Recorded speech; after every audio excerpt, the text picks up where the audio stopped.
Did you get sued by TT? Everyone got sued by TT at some point in time or another.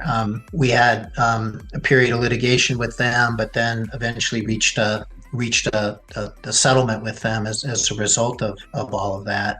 In terms of our innovation, going back to the auto spreader, is that we felt like that was a way for us to truly make a difference. We innovated on the risk side. We innovated on just the quality of our EMS and ability to manage order execution, and then the other is that time and time again, the quality of our access to data, and the scope of our market data access was important.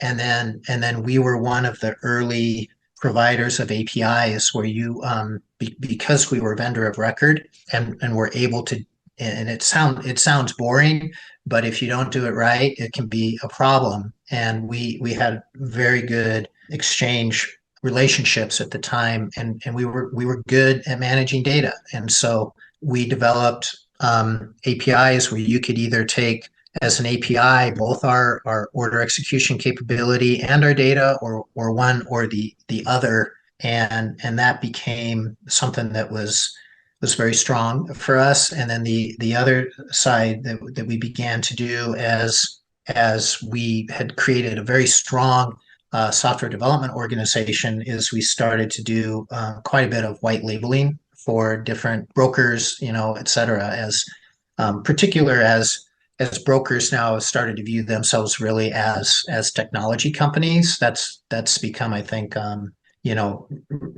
at the time anyway, became really critical for us. How did algo trading change CQG? When I look at trading, I look at it in kind of three shifts. There's kind of trading 1.0, which was the interfaces, and 2.0 was the advent of algo trading. And then the third really is what we're seeing now. I was talking actually with Joe Signorelli from RCMX a couple of weeks ago, and we were just thinking about how the volumes exploded with the advent, not just of electronic trading, but then as algo trading became available, it created almost like this cycle of providing algo trading, providing electronic trading, looking at the demands of quants and others, began to bring more players to the table. And then algos enabled people to trade more without watching the system constantly. And so for us, it became important because as volumes increased, we were able to see a lot of growth that came with that, and pretty much all ships rose during that time period. And it became this cycle. The better you became at providing algo technology, the more players you were able to provide, and the more needs that they had. And so providing a really solid API, providing really solid risk management for the brokers became just that more important. But it became a huge growth driver, I think, kind of like it did for everyone. I see percentages of what amount of trade volume is driven by algos, and I'm always hesitant to believe it, but it's certainly very large. Even as early as like 2007 and 8 and 9, it really just exploded. Did you see crypto trading coming? I've seen it, obviously, like all of us have, come into favor since I left CQG, and I think you're a little bit damned if you do, damned if you don't. But it's difficult for me to understand what can drive the underlying value of it, and if it becomes just another asset to trade, what really drives transparency of that market.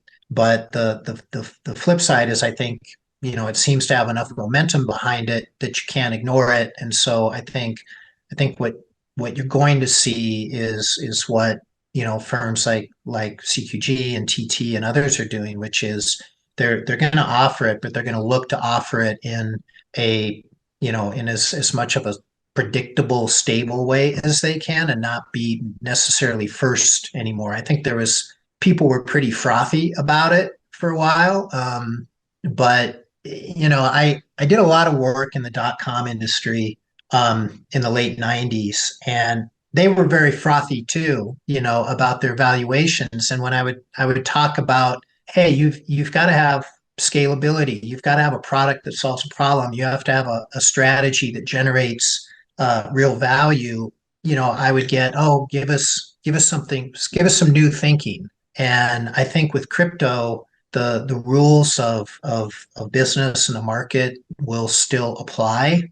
And I think that will likely morph crypto into something that the market needs more than crypto is going to market or morph the market into what it wants to be, which, for me, and this is maybe my age showing, but there's areas of digital like NFTs I think that are very interesting, but some of the origins of crypto, I think, lend themselves to practices that I think we want to be happy with. How did regulation affect CQG?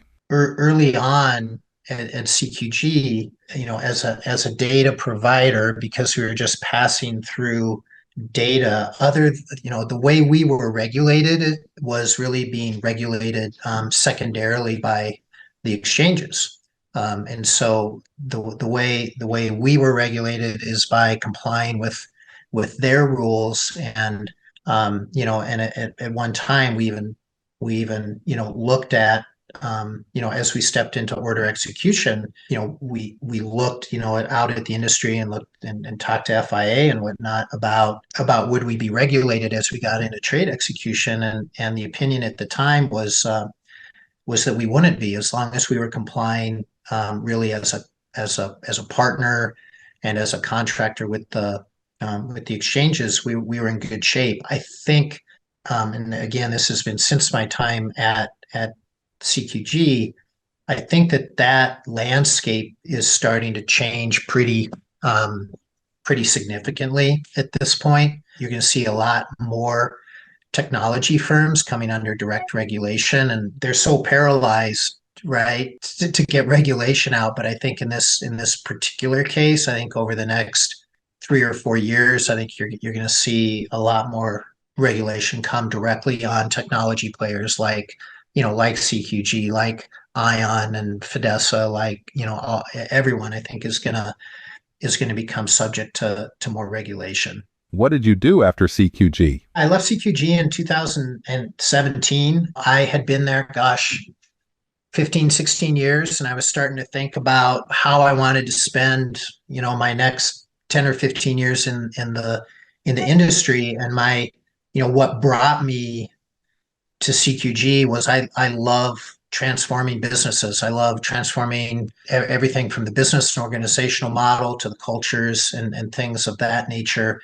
And the industry had at that time become pretty stable in terms of a lot of the advantages and initial innovations had developed. And so I left CQG, I can't remember, sometime in 2017, and started my own consulting firm, and went back to what I had been doing before CQG, which was doing transformation consulting, helping companies through the change process if they were changing their business model or growing very quickly. Still did work in capital markets, but also did some work in the pharma, and particularly with companies that were going global at the time. Luckily, I've been able to kind of keep a lot of my life in the capital markets, because I think that change is back, and I think that a lot of who's going to survive and thrive over this next 5 to 7 year period is gonna come down to how well they're managing the changes, because the community is much becoming an ecosystem. And what I mean by that is that there are so many players reliant on each other, and you can't just provide one aspect of the service anymore. You've got partners, you've got cooperation. I think things are moving, like we talked about, very quickly down the regulatory path, and then I think things are moving very quickly from a multi-asset perspective for companies needing to offer that availability. And so I've been doing more and more. I've been back in capital markets and making that my main focus again. And so that's pretty much where I play now. How does AI fit in with a company like CQG? I think that there's an obvious way that it plays a role that's immediate, and I think that there's a longer term role that it plays that people probably don't understand quite yet. The amount of change that we're going to get from AI early is probably less than what we think it is going to be, but the level of change that AI is going to drive, over the next decade is going to evolve in ways that we just don't and cannot understand right now. The thing that I do think where it has immediate application that businesses, if they are not paying attention to it immediately, is from just simply a productivity perspective. I've got a small software group called Global Development Group, and we just recently have done a project where we integrated ChatGPT into a product. And product aside, the productivity boost that we got by using AI from our developers was close to double in terms of the productivity that we got before. And I personally think that will not be a competitive thing. That will become, in the next year, that will become if you are not competent at using AI from a software productivity perspective, you're going to be at a disadvantage as a company. And I think that's an obvious one. Now, I mean, there are lots of people that are already saying, well, I've got X AI driven algo that, has an 80%, 89%, whatever, wild percentage beneficial rate. I think anyone who actually has that is not telling us.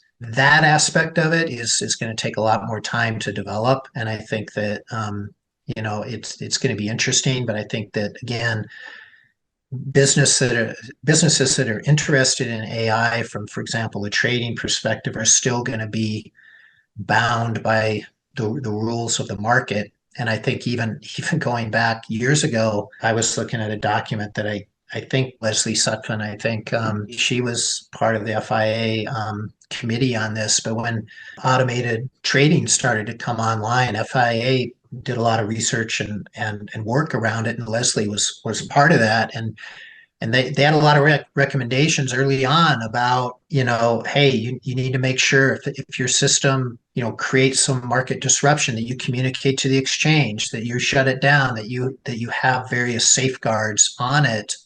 And I think a lot of that core thinking will play out, as FIA and, if we ever get actual regulations, they'll play out along those lines. So I think some of the thinking that has come before with automated trading will play out with AI.